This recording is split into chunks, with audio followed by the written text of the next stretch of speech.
Point number 7 लिखो, order of tribunal.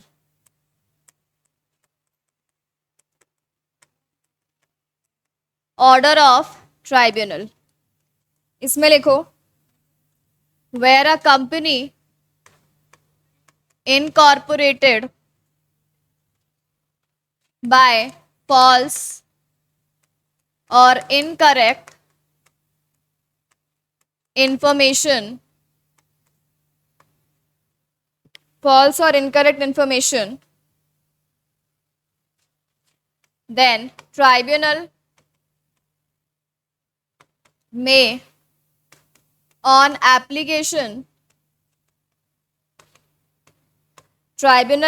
application made to it, if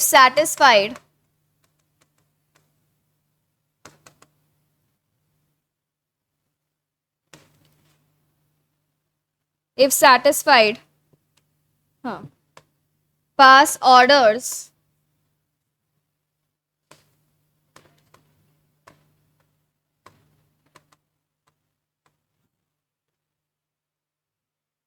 तुम CS में हो CA में हो? बगल वाली क्लास। क्या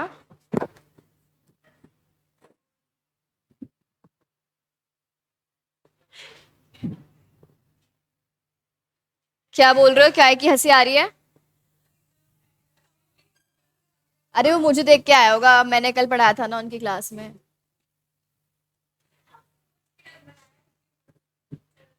कोई बात नहीं। Pass orders for regulation of the management, अरे भाई, of the management of company including changes in MOA, खुशी, और आर्टिकल्स,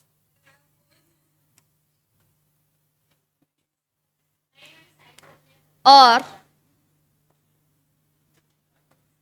डायरेक्ट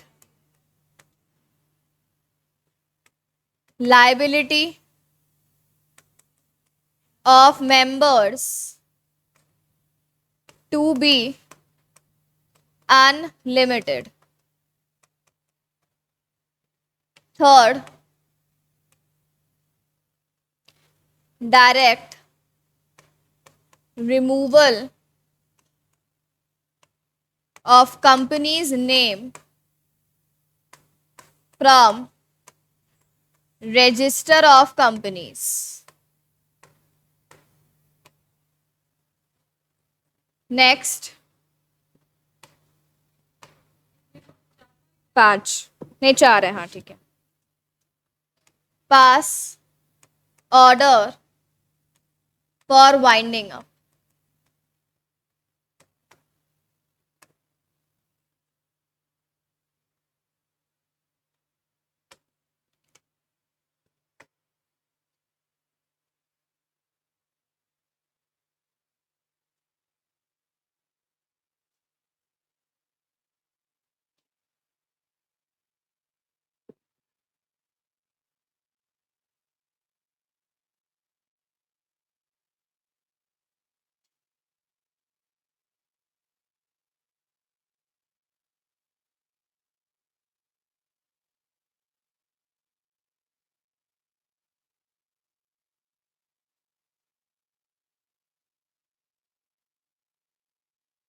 हो गया? आज कोई ऑनलाइन नहीं आया?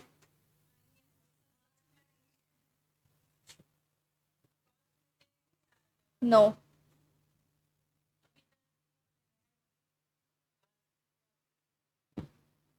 चलो देखो, याद है कि कल हमने पॉइंट नंबर 5 और पॉइंट नंबर 6 में क्या लिखा था कि अगर एक कंपनी में आप इनकॉर्पोरेशन कर रहे हो तो उसमें आपको डॉक्यूमेंट फाइलिंग करनी होती है ना ROC के पास। अगर आपने डॉक्यूमेंट गलत फाइल कर दिए, गलत या फिर इनकरेक्ट या फिर फॉल्स हो गया, या याद है क्या, मटीरियल फैक्ट को सप्रेस कर दिया, तो उसमें से अगर आपने कोई भी काम किया तो हमने क्या लिखा था, हमने ये लिखा था कि जो बंदा गिल्टी है वो उसको क्या होगा, पनिशमेंट मिलेगी किस सेक्शन में, सेक्शन 447। गुड, तो वो तो होगा ही होगा।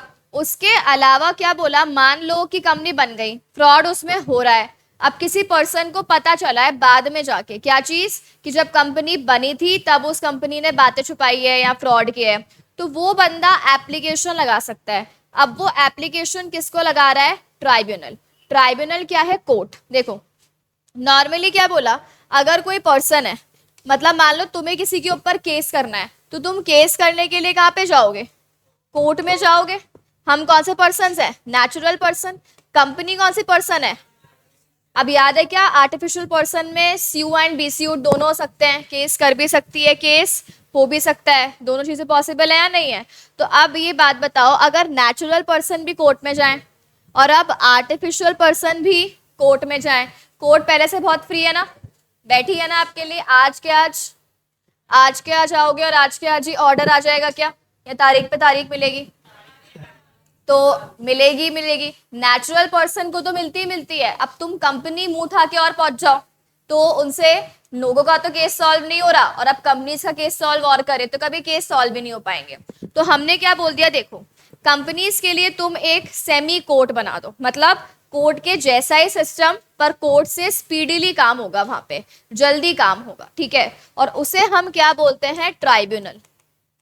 उसे हम क्या बोलते हैं, ट्राइब्यूनल, ठीक है। ये होता है सेमी कोर्ट, कोर्ट से जल्दी यहाँ पे काम कंप्लीट होता है। अब कंपनीज एक्ट में जो ट्राइब्यूनल है ना, वो है एनसीएलटी। इसको लिख लो कहीं पे, नेशनल कंपनी लॉ ट्राइब्यूनल। हाँ लिखना है इसको। ट्राइब्यूनल आया है ना पॉइंट नंबर 7 में, उसके ऊपर ऐसे लिख दो, ट्राइब्यूनल के ब्रैकेट में सेमी कोर्ट।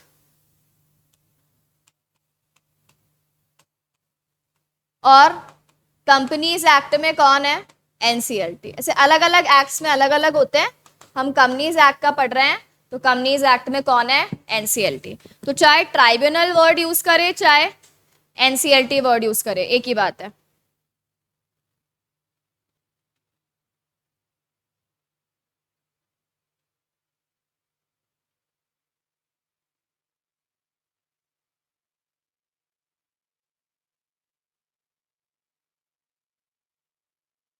सागर तुम बंक पे नहीं गए क्या, योगेश, तुम योगेश बंक पे नहीं गए, टेस्ट है ना।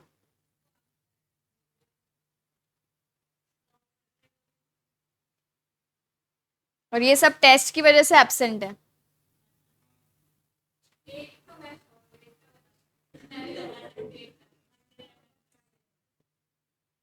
ये तो नया नया आया ना, तो ये तो क्या टेस्ट देंगे।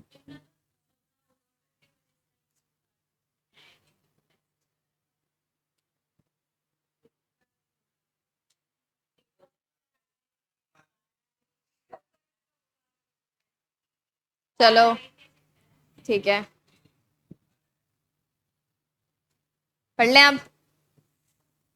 देखो तो क्या बोला, कि अगर किसी को लगता है कि फ्रॉड वगैरह किया है, तो वो बंदा किसको एप्लीकेशन लगाएगा, एनसीएलटी को एप्लीकेशन लगाएगा, कि भाई ये कंपनी जो बनी है ना, इसने बनते टाइम क्या किए हैं, फ्रॉड किए, मतलब कोर्ट को एप्लीकेशन लगाए। अब कोर्ट तो है नहीं, कोर्ट की जगह पे क्या है, ट्राइब्यूनल। अब ट्राइब्यूनल क्या करेगा, ऑर्डर पास करेगा। तो देखो अब ट्राइब्यूनल कंपनी के रिगार्डिंग क्या अलग अलग ऑर्डर पास कर सकता है, वो बोल सकता है कि अब जैसे मैं बोलूंगा कंपनी का मैनेजमेंट वैसे होगा। तुमने अभी अपनी मनमानी करी, तुमने फ्रॉड करा, तुमने झूठ बोला ना, अब जैसा मैं बोल रहा हूं वैसे काम कर लो। अपन भी ऐसे करते हैं ना, मान लो आपसे गलती हो गई, अब पेरेंट्स आपको मारेंगे पहले तो, और फिर क्या बोलेंगे, अब जैसा हम बोल रहे हैं वैसा ही काम करना है, फोन छीन लेंगे, घर पे लॉक लगा देंगे तुम्हें रूम में। तो अब ट्राइब्यूनल भी आपको क्या बोल रहा है, अपनी मनमानी कर पाओगे क्या, नहीं, जैसा मैं बोलूंगा वैसा ही करना है। और ये भी बोल सकता है कि आप चेंज करो, किसमें चेंज करो, मेमोरेंडम में या फिर आर्टिकल्स में चेंज करो। दूसरा बोला है, मेंबर की लायबिलिटी नॉर्मली क्या होती है, लिमिटेड, उल्टा काम करोगे तो हम उसको चेंज करके क्या करवा देंगे, अनलिमिटेड। तीसरा क्या बोला है, removal of companies name from register of company. मान लो बहुत बड़ा कांड किया, तो हम कंपनी का नाम हटा देंगे, कहां से, रजिस्टर ऑफ कंपनी, मतलब हम आपको कंपनी मानेंगे ही नहीं। अब तुम बंद करो, सामान बेचो, जो करना है करो, हम आपको आज के बाद कंपनी मानेंगे क्या? नहीं मानेंगे। क्यों? फ्रॉड करके बैठे हो। तो हम कंपनी का नाम हटा देंगे। कहाँ से? रजिस्टर ऑफ कंपनीज में से। और चौथा क्या बोला? Winding up. वाइंडिंग अप भी लॉ का प्रोसेस है। क्या करने के लिए? कंपनी को बंद करने के लिए। इस प्रोसेस में क्या होता है? कंपनी के असेट्स को हम सेल करते हैं, जो पैसा आता है उससे लाइबिलिटीज का क्या करते हैं? पेमेंट। तो ये प्रोसेस करने के लिए बोल देगा एनसीएलटी, पेमेंट सारा करके कंपनी बंद करो और बाय बाय। तो ये वाला प्रोसेस में भी कंपनी बंद हो रही है नाम हटाने में, पर वो सिंपल प्रोसेस है, हमने नाम हटा दिया, आगे तुम देख लो क्या करना है। इसमें ट्राइब्यूनल बोल रहा है कि भाई मेरे अंडर असेट को बेचो और जो पैसा आया उससे लाइबिलिटी का पेमेंट करो। तो ये पूरे प्रोसेस में कंट्रोल करेगा ट्राइब्यूनल, उसके अकॉर्डिंग उसके अंडर में काम होगा। यहाँ पे खुद करोगे, ठीक है। चलो, तो ये इनकॉर्पोरेशन का टॉपिक पूरा कंप्लीट हो गया। क्या पढ़ा अपन ने? कंपनी बनाने के लिए फॉर्म क्या लगाओगे? Spice plus. स्पाइस प्लस के साथ डॉक्यूमेंट, अप्रूवल करेगा आरओसी, आरओसी इशू करेगा सीओआई, क्या होता है? सर्टिफिकेट ऑफ इनकॉर्पोरेशन इशू करेगा। और सिन नंबर, सिन क्या होता है? कॉर्पोरेट आइडेंटिटी नंबर, सब भूल जाओ, कल ही पढ़ा है। तो ये इशू करेगा। उसके बाद में हमने ये लिखा, झूठ बूढ़ बोलोगे तो पेनल्टी पेनल्टी आ जाएगी, ठीक है। तो अपना यूनिट 3 कंप्लीट है। अब बनाओ यूनिट 4।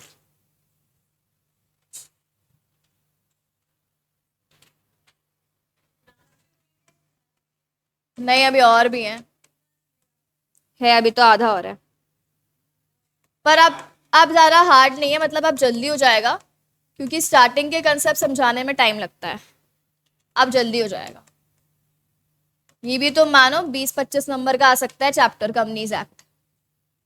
बिल्कुल, इतना कम तो पूरा पेपर एक पे से देते हैं ना। क्लासिफिकेशन ऑफ कैपिटल, इसमें लिखो 5 पॉइंट्स बनेंगे। फर्स्ट लिखो नॉमिनल और ऑथोराइज्ड और registered capital.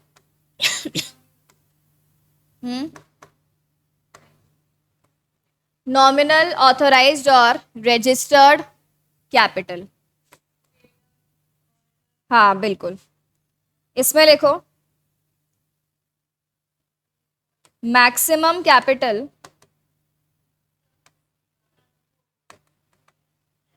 Maximum capital subscribed नहीं है। अच्छा, इसमें नहीं है, हाँ उसमें है।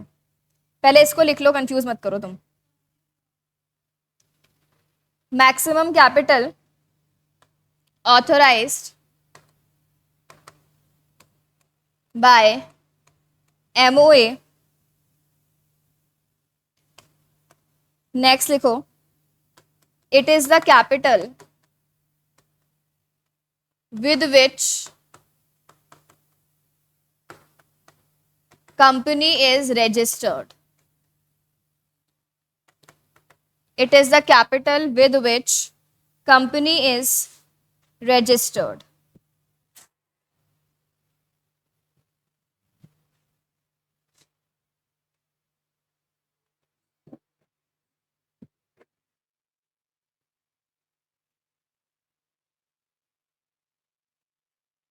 इसके बाद में पॉइंट नंबर 2 लिखो issued capital. Called up, paid up, subscribed, लिखो सब्सक्राइब्ड में होता है वो। एक बार लिख लो फिर समझ लेंगे। Such capital as the company, homework दे दूं क्या? ये नहीं, कौन बोला? Such capital as the company issues from time to time for subscription.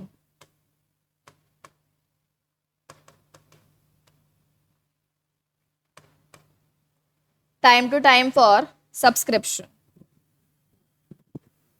Bracket में लिख दो disclosed in balance sheet.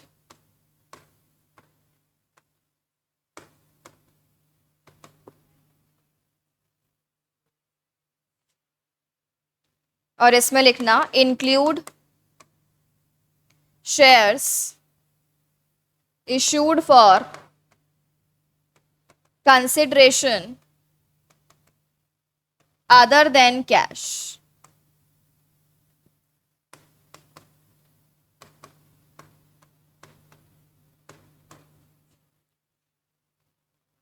Third लिखो सब्सक्राइब्ड।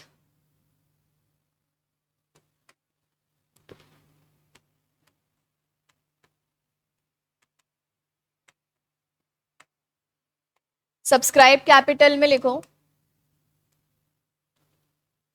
पार्ट ऑफ कैपिटल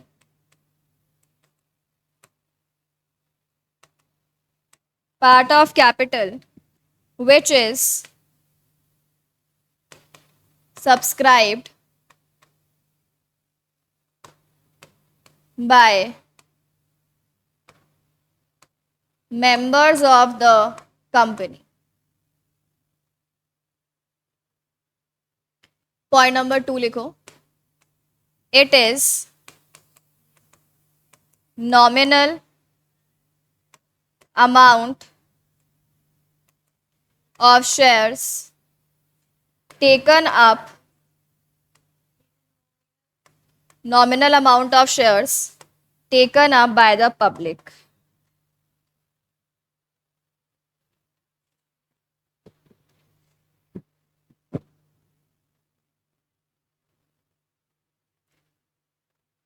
लिख लिया यहां तक? हाँ तो पहले बातें कर लो ना। वाह। फोर्थ लिखो कॉल्ड अप। कॉल्ड अप में लिखो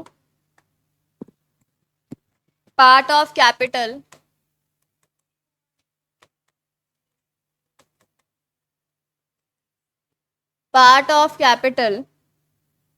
which has been called। अब फिर तुम बोलते हो नहीं रहा हमारा। क्या बात कर रहे हो पढ़ाई की?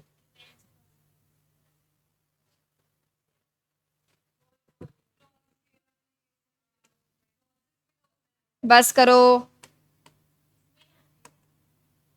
कौन से क्लॉजेस? ये शेयर कैपिटल है, डिबेंचर का अलग रहता है। नहीं तुम्हारे इतना डिटेल में नहीं है,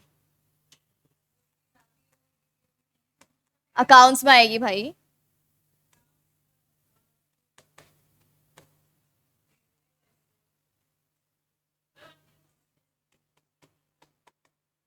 बस ये नहीं पूछना था। क्या बोल रहे हो? हाँ। टोटल अमाउंट पेड और credited as paid up on shares issued।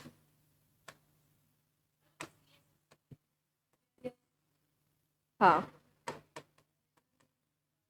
It is equal to called up capital less calls in arrear.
हो गया।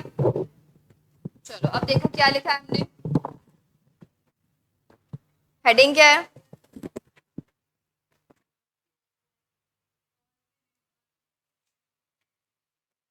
देखो हेडिंग क्या है अपनी, क्लासिफिकेशन ऑफ कैपिटल। अपना कैपिटल अलग अलग टाइप का होता है। हम कैपिटल को कितने पार्ट्स में क्लासिफाई कर रहे हैं? 5 पार्ट्स में। सबसे पहले कौन सा पार्ट है? ऑथराइज्ड या नॉमिनल या फिर रजिस्टर्ड कैपिटल। देखो ये कहाँ पे, हाँ पहली बात तो ये लिखा हुआ होता है एमओए में। कहाँ लिखा होता है? एमओए। और एमओए के कौन से क्लॉज में? कैपिटल क्लॉज में। वो डिबेंचर अलग होता है भाई, वो डिबेंचर के क्लॉसेस नहीं है, वो एमओए के क्लॉसेस हैं। हाँ वो सारे आएंगे, वो सारे आएंगे। मिक्स कर दिया टॉपिक्स, डिबेंचर अलग है एकदम। ठीक है, तो आप देखो क्या बोला है यहाँ पे कि एमओए के अलग अलग क्लॉजेस होते हैं, उसमें से एक क्लॉज कौन सा है आपका? Capital clause. कैपिटल क्लॉज में लिखा होता है आपका ऑथोराइज कैपिटल बोल लो, या इसी का ही और क्या नाम है? नॉमिनल कैपिटल, या और क्या नाम है? Registered capital. तीनों नाम एक ही है। ठीक है, ये क्या होता है? मैक्सिमम कैपिटल जो कंपनी इशू कर सकती है अपनी लाइफ टाइम में। जैसे फॉर एग्जाम्पल हमने लिख दिया एमओए में 10 करोड़। कितना लिख दिया? 10 करोड़। तो कंपनी कितना ही इशू कर पाएगी मैक्सिमम अपने लाइफ में? 10। अगर मैंने लिख दिया 15 करोड़ तो कंपनी कितना इशू कर पाएगी? 15 करोड़। 20 लिख दिया तो 20। क्या 20 से कम कर सकती है? बिल्कुल, क्योंकि मैक्सिमम है ना, तो 20 से कम तो कर सकती है। 20 से ज्यादा कर सकती है क्या? 20 से ज्यादा नहीं कर सकती। ठीक है, तो क्या बोला? मान लेते अपन 15 लिखा हुआ है। क्या बोला? जितना अमाउंट लिखा हुआ है किसमें? ऑथराइज कैपिटल में, कंपनी अपने लाइफ टाइम में उतना ही पैसा रेज कर सकती है। कैसे? शेयर इशू करके। ठीक है, तो क्या बोला यहाँ पे? मैक्सिमम कैपिटल क्या क्या नाम हुए? ऑथराइज्ड, नॉमिनल या रजिस्टर्ड। अब इसके बाद आएगा इशूड कैपिटल। अब देखो हमने लिख तो दिया 15 करोड़, क्या जरूरी है हमें पहली बार में या एक ही साथ पूरे पैसे मंगवाने हो? नहीं, कम मंगवाने भी हो सकते हैं। ज्यादा तो आप ऐसे भी नहीं मंगवा सकते बेपन ने बात की, कम मंगवाने होंगे। मान लो 15 की अभी जरूरत नहीं है, अभी कंपनी को जरूरत है, तो कंपनी ने कितने के शेयर्स इशू करे? 10 करोड़ के। तो मैक्सिमम में से अभी एट प्रेजेंट आप कितना इशू कर रहे हो उसे हम क्या बोल देंगे? Issued capital. क्या ये इशूड कैपिटल 10 करोड़ हो सकता है? हाँ। 5 करोड़ हो सकता था? हाँ। 15 करोड़ हो सकता है? 15 करोड़ हो सकता है ना। लिमिट तो आपके पास है ना 15 की, एक ही साथ कर दो इशू, क्या प्रॉब्लम है? 15 भी हो सकता है। 20 हो सकता है क्या? नहीं, नहीं हो सकता। ठीक है, तो इशूड मतलब इसमें से कितना अभी आपको जरूरत है और कितना आप क्या कर रहे हो? इशू कर रहे हो। ठीक, उसके बाद आपने तो इशू कर दिया। अच्छा ये कहां पे लिखोगे? कंपनी की बैलेंस शीट में। ये कहां लिखोगे? एमओए के कैपिटल क्लॉज में। ये इशूड कैपिटल कहां लिखोगे? कंपनी की बैलेंस शीट में। ठीक है, अब आपने तो इशू कर दिए शेयर्स, अब पब्लिक खरीदेगी ना, तो पब्लिक क्या करेगी? सब्सक्राइब। तो इशूड के बाद क्या आएगा? सब्सक्राइब्ड कैपिटल, यानी पब्लिक शेयर्स सब्सक्राइब करेगी, मतलब पब्लिक शेयर परचेज करेगी। तो पब्लिक जो परचेज करेगी उसे हम क्या बोलेंगे? Subscribed capital. मान लो आपने इशू करा है 10 करोड़, पब्लिक ने बोला हम तो परचेज करेंगे 1 करोड़, इशू कैंसिल हो जाएगा। क्या बोला है यहाँ पे? जितना आप इशू करते हो ना, इशू करने का 90% क्या आना चाहिए? Minimum subscription. मतलब 9 करोड़ तो लोगों को लेना ही पड़ेगा, उससे कम लेंगे तो इशू कैंसिल है। ठीक है, तो क्या बोला यहाँ पे? इसमें से पब्लिक जितना सब्सक्राइब कर रही है उसे हम क्या बोलेंगे? Subscribed capital. अब तुमने सुना होगा कभी कभी इशू क्या होता है? फुल्ली सब्सक्राइब्ड, 10 के 10 ले लिए। कभी होता है ओवर सब्सक्राइब्ड, 10 के 10 दिया था आपने, 15 अप्लाई कर दिया लोगों ने, पर मिलेंगी तो 10 ही। कैसे? प्रपोर्शनेट, प्रो राटा, है ना। और कभी कभी ऐसा होता है कम आ गए, मान लो 9 करोड़ आ गए, तो उसे हम क्या बोलेंगे? Under subscribed. तो वो वैसा हो सकता है। ठीक है, तो वो वैसे हो जाएगा। तो ये क्या हो गया? सब्सक्राइब्ड, कि पब्लिक ने लिए। अब क्या जरूरी है कंपनी पूरा पैसा एक साथ मंगवा ले? हम अलग अलग पढ़ते हैं ना, application money, then allotment, then first call, second call accounts में। ठीक है, हाँ, तो ऐसे होता है। तो अब कंपनी मान लो एक शेयर 10 रुपए का है, कितने का एक शेयर? 10 का। अब क्या जरूरी है पूरे 10 के 10 मंगवाए वो एक ही बार में? नहीं। तो उसमें से कंपनी क्या करेगी? कॉल्ड अप करेगी। मान लो एप्लीकेशन पे मंगवा लिए 5 रुपए, अलॉटमेंट पे मंगवा लिए, कितने भी मंगवा लो आपकी मर्जी है, ठीक है। फिर first call and then second and final call, इस तरीके से। तो जितना मंगवा रहे हो वो किस में आ जाएगा? Called up. और फिर पेड अप, बंदा कितना पे कर रहा है। मान लो फर्स्ट कॉल पे आपने मंगवाया 3 रुपए, कितना मंगवाया? 3 रुपए। अब अगर उस पर्सन ने पे करा है सिर्फ कितना? 2 रुपए, तो कॉल्ड अप तो कितना है?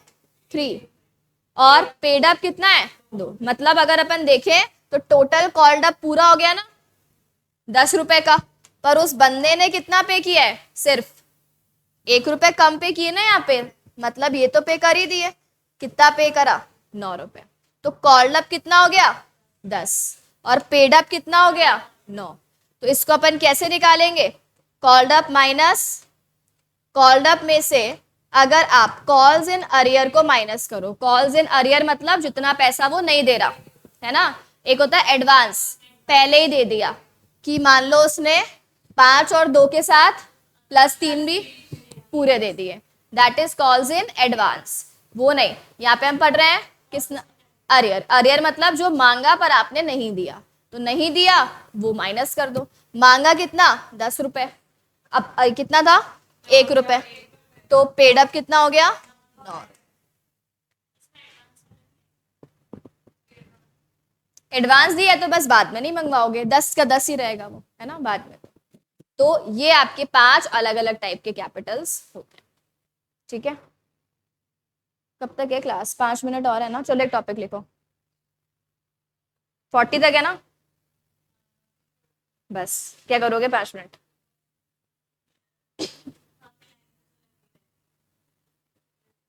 देखने दो कितना बचा है, अब ये चैप्टर ज्यादा नहीं है। हेडिंग तो बना दो शेयर्स। पढ़कर आओगे तुम? बुक खोलते हो घर जाके? अच्छा, ये चैप्टर का टेस्ट होएगा। अच्छा, अगला टेस्ट कब दोगे? बस योगेश ने तो माथा पीट लिया। अगला टेस्ट होगा 5, 6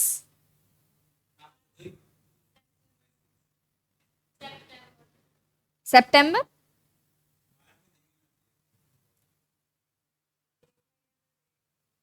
देखो 5 और 6 की तो नोट्स वगैरह सब हैं।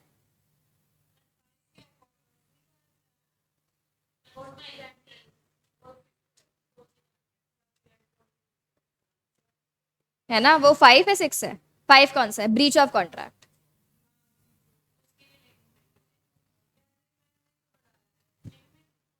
लेट आई थी, हाँ। 5, 6 या 5, 6, 7? अब योगेश पहुंचेगा 5:30 पे, है ना। अब इसका जल्दी होगा बिकॉज 2 ही है। आज है ट्यूसडे।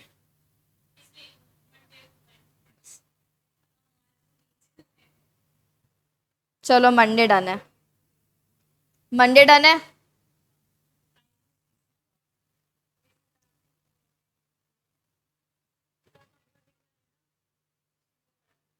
किसने नहीं पढ़ा? अच्छा,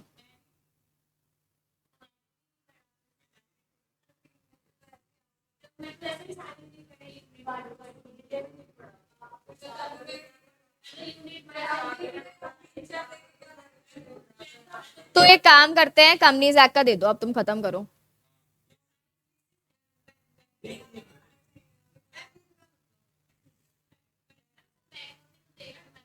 हाँ, ये तो फिर तुम ऐसे अटके ही रहोगे। कब क्लासेस लगेंगी वापस, क्या पता। तो 5 और 6 का डन रखते हैं फिर। डायरी लिखो। Class test of unit 5 and 6 of Indian contract act कब ले रहे हैं? Monday, on Monday. ये वाला मंडे डेट बताओ क्या है? 4 तारीख है, 5 तारीख है? मंडे को 5 है।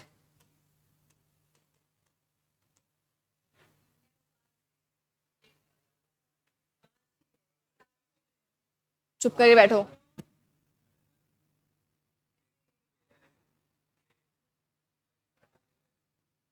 ठीक है, 5 को टेस्ट है। यूनिट 5 और 6, फिर बचेंगी 7, 8, 9, वो तीनों एक साथ होंगी।